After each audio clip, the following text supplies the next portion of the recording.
嗨，大家好，我是躺平树。今天是2020年5月25号。这一期咱們繼續聊聊恆大清盤，聊聊中國的房地產。咱們看一看房地產的數據。中指研究院5月25號，他發了一個報道，說第21周新房及二手房成交規模環比均下降。這是中指研究院說的。第21周，也就是5月17號到5月23號。30個城市新房成交面積219萬平米，環比下降8.2%，同比下降16%。那整個5月份1號到23號，環比下降0.7%，同比下降4.8%。那新房是不是小陽春？这個大家自己判断。中指研究院給的數字，一線城市新房成交71萬平米，環比下降7.1%，同比增長11%。其中，上海新房成交環比增長15.8%，同比增長12.2%，環比增幅居一線城市首位。也就是上海的新房永遠是一馬當先，它是個另類。二線城市新房成交104萬平米，環比下降13.4%，同比下降32%。其中，西寧、南京、濟南21周成交環比均有增長。3、4線城市新房成交44萬平米，環比增長4.8%，同比下降1.4%。這是中指研究院的數字啊。那麼這是新房，二手房呢？20城二手房成交36878套，環比下降3.4%，同比增長14%。5月以來，就是5月1號到5月23號，環比下降12.4%，同比增長19.1%。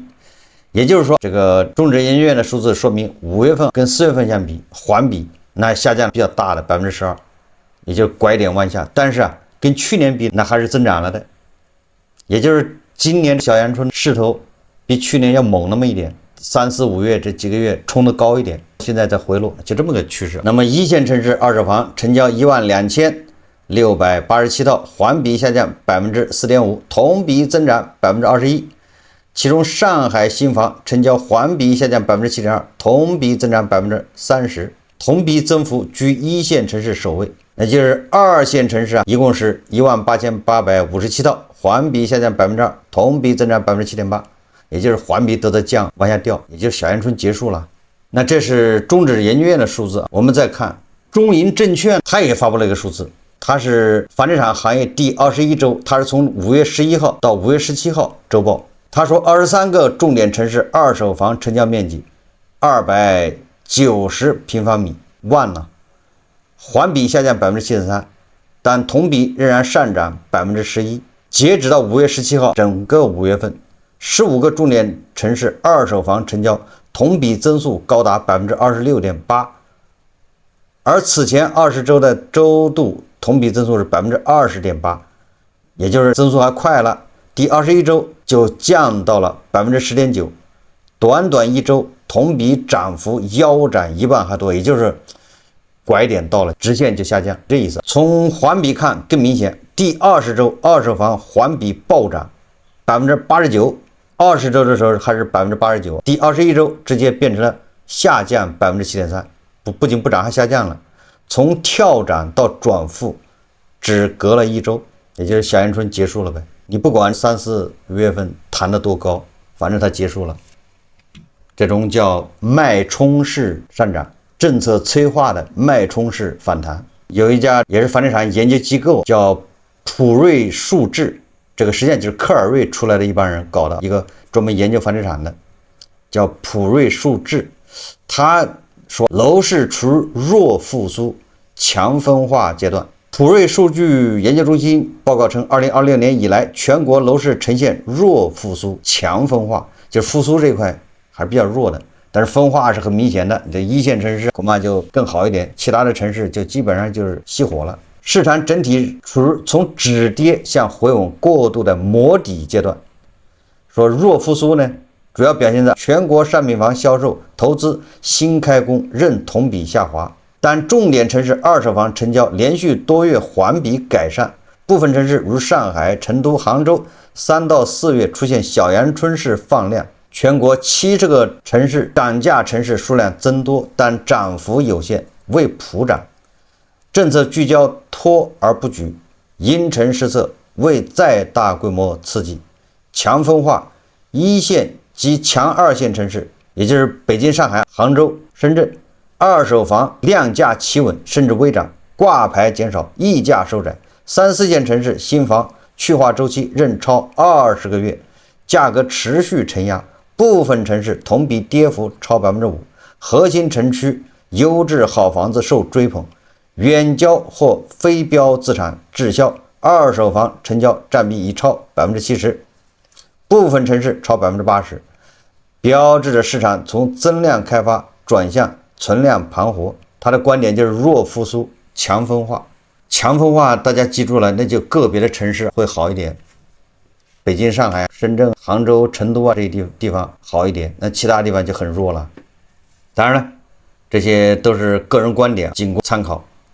那這2天比較火的就是香港樓市，這媒體鋪天蓋地的報道，就感覺现在我看打開媒體一看，說國內小陽春的已經沒有了，說哪兒在排隊，對吧？哪兒樓盤一開盤就沒了，日光這個報道就沒了，也恰恰說明咱們現在這個樓市已經逐漸的過了小陽春那個勁兒了，那媒體都沒精神了嗎？現在全部是在報道是香港樓市，內地買家擠爆香港樓市，香港樓市吸引內地買家大批湧入，內地買家趕早班飛機去香港買房，有點房地產牛市這個烈火噴油時代的感覺了。早班飛機到香港去買房，有客戶3天定下香港過億豪宅，香港豪宅印花稅調高影響幾何，全部是這種新聞。他這麼說的。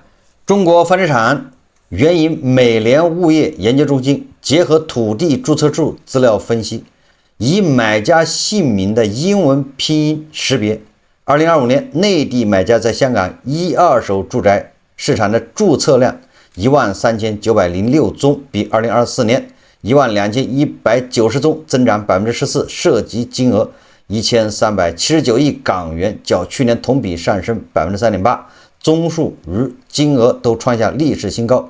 以這個數據計算，香港每4套賣出的住宅中，就有1套是被內地買家購買的。2022年，香港推出高才通計劃，吸納大量內地人才赴港。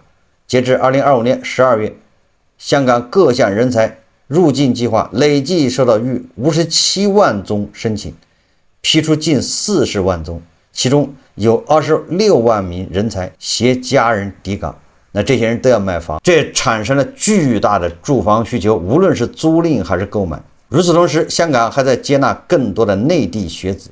自2024年至25年學年起，香港政府將8所公立大學的非本地生招生上限從20%提升了40%，為擴大招生規模創造了空間。一直在觀察租房行情的世聯表示，擴招推高了高校周圍的租金。他舉例說，自己購入了同類戶型，如今即便處在淡季，租金也高於上一年旺季水平。租金越來越高，甚至與買下這套房子的房貸持平時，內地家長更願意拿出30%首付，直接買下一套房子供孩子居住。所以他就說了，他说高盛表示，鑒於今年以來香港住宅價格及寫字樓租金走勢持續強於預期，預計2026年全年住宅價格將上升15%，較此前預測的12%上調3個百分點。該行同時維持對2027年至2028年預測不變，分別預計樓價將再升7%及4%。寫字樓方面，高盛將2026年租金增長預測從持平上調至3%，其中核心區中環的租金增長預測更由3%大幅上調至10%，非核心區因空置率仍高而維持按年持平。不管怎麼說，香港樓市感覺現在復甦了。媒體說的都是內地人去買房導致的，這都這麼說。內地人買房主要是高才計劃，還有什麼學區房等等，但是這些你解釋不了香港的租金，就是寫字樓租金為什麼會漲。所以說同時不要忘了，就前5個月是吧，香港就有500多家公司要上市，都是內地的，要在香港掛牌上市。那這有多少人要在那辦公，要租多少辦公室，也有多少人套现，完了人家出來那可都是美金，港幣跟美金是一樣的。那美金一出來，人家就要在当地買房。所以说，你看，有人趕早班飛機專門去買房，買完就走；有人3天定下過億豪宅，看了3天過億的豪宅直接成交，就是有錢。那這個說明什麼呢？說明就是說，我就會在想，那為什麼他們不在北京、上海、深圳買房？首先，這些人都是有錢人，有錢人在北上廣深，說不定都已經有房了，他沒必要再買。对吧？買好幾套幹什麼呢？他在上海的豪宅說不定已經有一套了，30萬一平的，他不能買幾套，所以他們恐怕要去香港買。這是一種。說來說去都是有錢人，不是普通的牛馬和韭菜，所以他對內地的楼市影響不大。也就香港这楼市怎麼漲怎麼跌，跌當然了有影響，因為跌它有一個心理暗示，漲就影響就不大了。今天時代財經刊登一篇文章，叫貴州民宿爆單。北漂房東回老家砸400萬開店。他的文章這麼說，他說過去2年貴州文旅引來爆發式增長。數據顯示，2025年貴州全省旅遊接待人次增長 8.9%， 省外入境遊客分別增長 15%、50%。另據時代財經獲取的數據，去年貴州民宿市場主體增長 30%， 超全國平均增長水平。新疆、貴州以及一些沿海小島等這幾年旅遊業和民宿業發展很快。中國旅遊協會民宿客棧與精品酒店分會會長羅建強對時代財經指出，這些地區共同特點之一是交通改善打破了地理屏障，讓原本封閉的自然山水成為核心旅遊資源，再加上深厚的少數民族文化和非遺積澱，形成了獨特競爭力。在貴陽，時代財經走訪發現，幾家 OTA 上排名靠前的民宿，大多都做了在本地化及體驗感打造，整個院子占地5000多平米，但其中住房占地面積僅1070平方米，共14間客房，相當於1/5。這個老闆叫黃建飛，這黃建飛是貴州本地人，北漂多年的他，前幾年回到貴州，與幾位同樣從事酒店的空間設計朋友一拍即合，在2023年盤下青岩古鎮這座小院，開啟民宿生涯。院子依湖而建，庭院內綠植蔥鬱，推窗可見湖景，十分出片。據悉，院子建築主體與外部景觀如湖、假山、綠植為原生態保留。這個黃建飛對時代財經透露，民宿接手時內部為純毛坯狀態，團隊從零開始重新規劃動線、功能分區以及庭院修繕等，前期軟硬裝總投入400多萬元。在民宿裡，除了觀景大露台、私湯浴池這些特色設施，還有一系列在地化的增值服務。今天全部滿房，如果是冬季周末，本地客人通常提前1周預定私湯房間。黃建飛稱，同樣在2023年，民宿老板劉波盤下一棟位於貴陽龍井村，並且控制了5年的老辦公樓，將其改造成民宿。隨着旅遊市場的回暖爆發，民宿在擴張的同時，正經歷加速洗牌、低價內卷、虧損、閉店，在國內標準化酒店與戶外露營等衝擊下，這些曾經火爆的生意變得不再容易。它並不是一個傳統意義上好賺錢的生意，但是你如果耐得住性子，你就樂在其中。劉波坦言，自己幾乎一半時間都泡在民宿裡。據其透露，整個民宿院子前期投入遠超100萬，目前距離回本仍有較長時間。黃建飛同樣對時代財經稱，相比一些客源充足的商務酒店，民宿回本相對更慢一些，是基本在4至5年。有機構數據顯示，截至2025年底，全國現存民宿企業高達38.3萬家，其中有近3萬家選擇主動注銷退出。什麼意思？但與此同時，有8.6万家為2025年新注冊民宿企業。時代財經走訪中發現，多家訂單量與評分靠前的民宿均為2023年至2024年才投入運營。其實每一年大家都會問我一個問題，民宿行業到底還行不行了，還能不能做？自2018年、2019年開始，湖陽見證了民宿行業經歷了供給野蠻式增長，但這一導致了同質化問題愈發突出。湖陽直言，過去2年行業供給規模增長稍微放緩了一些，但流量增長依然很快。根據途家提供的數據，今年以來小城民宿預訂量同比增長近30%，其中高質量甄選民宿房源同比增長31%。時代財經採訪了解到，這些仍有增長的民宿通常在空間審美、設施配置、差異化服務和在地體驗等方面表現突出。這間房是整個小院定價最高的一套，一晚2000元左右。劉波指着一間270度觀賞遼闊山景的房間，介紹稱，房價淡旺季整體差別不大，等到秋天又是不一樣的景色。據悉，目前整個小院房價在700至2000多元不等，均價1000元每晚。房東黃建飛同樣憑借差異化服務和口碑，以貴陽市區以及周邊居民為核心客群，守住了民宿全年入住率基本盤。民宿旺季整體入住率90%，除本地客源外，川渝等省外避暑客群占比突出。訂單主要集中在周末，主要由本地周邊居民填補。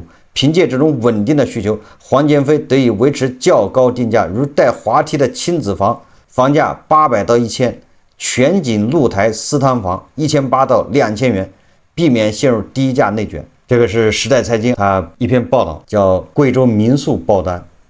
北漂房東回老家砸400萬開店，這個我只能說就是在講故事畫筆。你說一個民宿它2000一晚，在山窩窩裡面，我不知道什麼人去，可能有2-3個人去，但是你要常年讓人去2000一晚，那你說什麼概念吧？還動不動700-800一晚，這不是開玩笑嗎？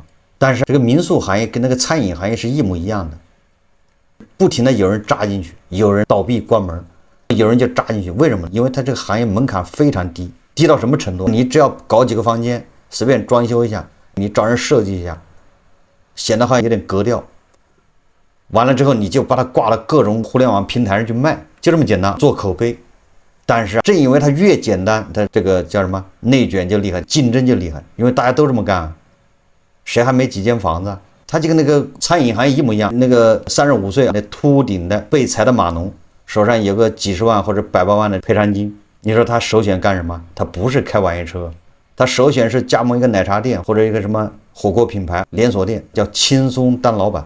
那這些年由於餐館行業不好了，大家都看到了，太难了，所以他們覺得民宿这可以，也是輕鬆當老闆，反而這個比老闆當的還更好，因為那地方是風景如畫呀，至少景色好啊，可以天天躺在那兒。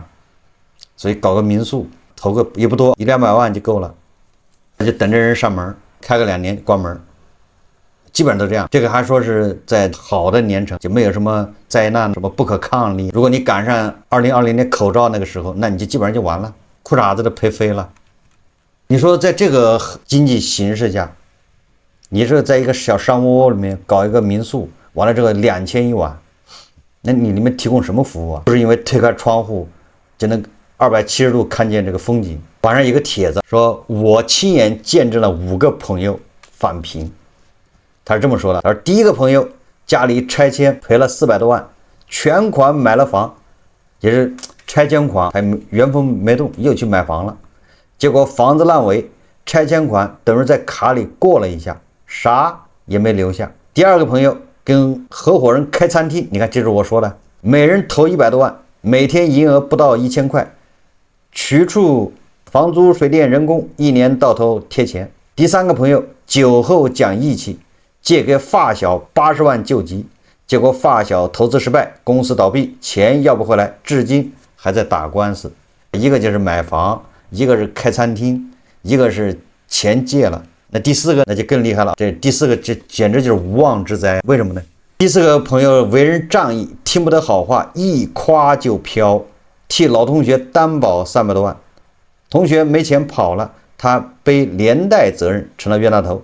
為什麼說第四個人是叫无妄之災？那前3個人賠錢，後來人家有錢賠，一個是家裡拆遷400多萬，一個人家開餐廳，人家手上有錢100多萬，還有一個是什麼？手上有錢80萬借給人家，這都是有錢。你第四個這人，他是替人擔保，他不如拿錢出來，不如拿資產，他簽了個字，說這個人還不上我來還，叫擔保。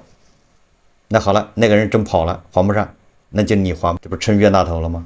第5個朋友是位老師，平時抠抠搜搜，把所有的錢都投進股市，賬戶不斷貶值，還不捨得割肉，一家老小至今住不到40平的一室一廳，這不就是建功爺叔嗎？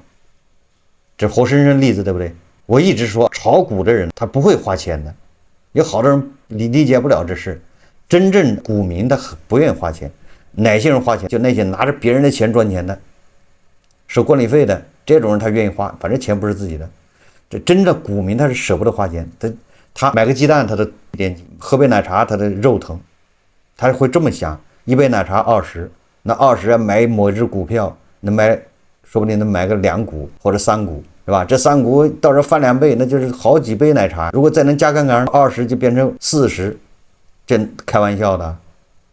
所以他股民他就這麼想，他每花1分錢他的肉疼，就那個錢如果作為本金投在股市裡面，到時候翻2倍。何況大部分股民他是被套的，他拿20塊錢買杯奶茶喝，那就相當于是花了40，因為他20已經縮水了，是40塊錢縮水來的。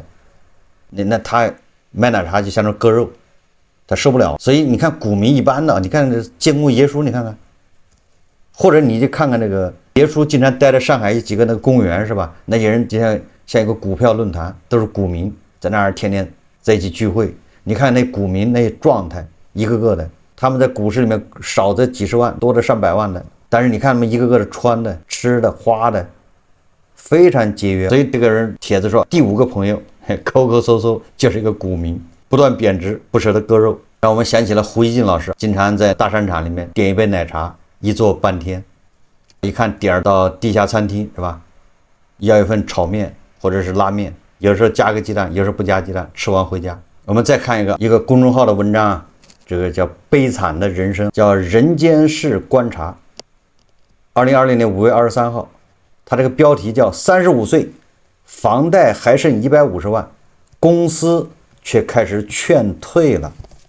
那天下午 HR 把我叫進小會議室，他笑着遞過來一份協議，說王哥，公司最近在優化，你也看到了，這是給您的一點心意，您考慮考慮。我低頭一看，協議上寫着協商解除勞動合同，補償金 N+1，算下來不到10萬。我盯着那行字，腦子裡只有一個念頭：房貸還剩150萬，每個月要還9000多，我該怎麼辦？35歲是一個尷尬的年紀，35歲說年輕不年輕，說老不老，但是禿頂了，對不對？發際線後移，在職場這個年紀是最危險的，你的薪資比年輕人高，精力卻跟不上。你以為自己有經驗，可經驗在這個行業裡過2年就不值錢。HR 的那句你也看到了，不是商量，是通知。我確實看到了，從去年開始，部門走了7、8個人，有的是主動離職，有的是被優化留下的，要麼加班到凌晨，要麼一個人幹2個人的活。我不敢抱怨，因為下個月的房貸不會原諒我。現在終於輪到我了，150萬房貸是我最大的恐懼。回到家，我沒敢跟老婆說實話，只說公司可能在調整，我得提前看看機會。她看了我一眼，沒說話。我知道她懂，只是不想拆穿。吃過飯，我一個人坐在陽台上，把賬算了又算，房貸還剩150萬，30年期，每個月還款9200元，存款還不到10萬。如果拿了補償，也就多個幾萬，撐死了能扛1年。1年之後，如果我找不到工作，房子沒了，孩子上學怎麼辦？一家人住哪裡？我不敢往下想。你看，這就是軟肋，這就是命懸一線，這個才叫斬殺線。但我們很多人在嘲笑美國什麼斬殺線的時候，你看看，這才叫斬殺線。一個失業你就完了。從那天起，我開始瘋狂投簡歷，投了100份簡歷，石沉大海。智聯、Boss 直聘、獵聘能投的都投了，一周投了100多份，回復不到10個。有幾次電話溝通，聊得挺好，一聽說我35歲，對方就沉默了。我們這邊平均年齡比較年輕，怕您不習慣，這是委婉的拒絕。您期望的薪資有點高，我們給不到，這是壓價。有消息我們會聯繫您，這是沒有消息。獵頭朋友跟我說實話，王哥，不是您不行，是这個年紀真的不太好找。現在企業都想要年輕的、便宜的、聽話的、能加班的。您這個資歷，去小公司人家嫌貴，去大公司人家嫌老。我掛了電話，坐在車裡抽了半包煙。不要說找工作難了，現在連那個中介都關門了。最近我看網上報道，拉勾網破產清算。大家知道拉勾網嗎？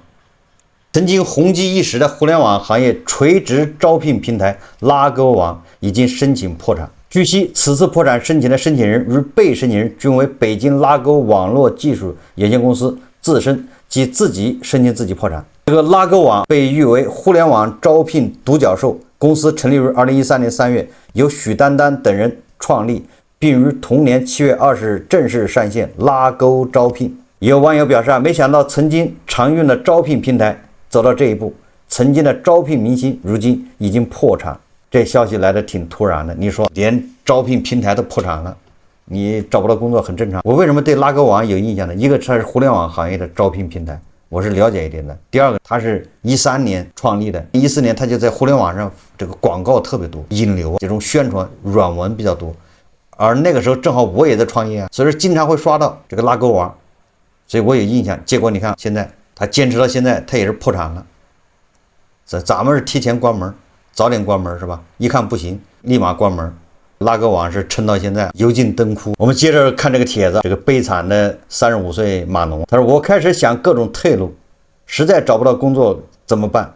我列了3個方案。方案1，跟銀行協商申請延期還款，哪怕停幾個月，讓我喘口氣。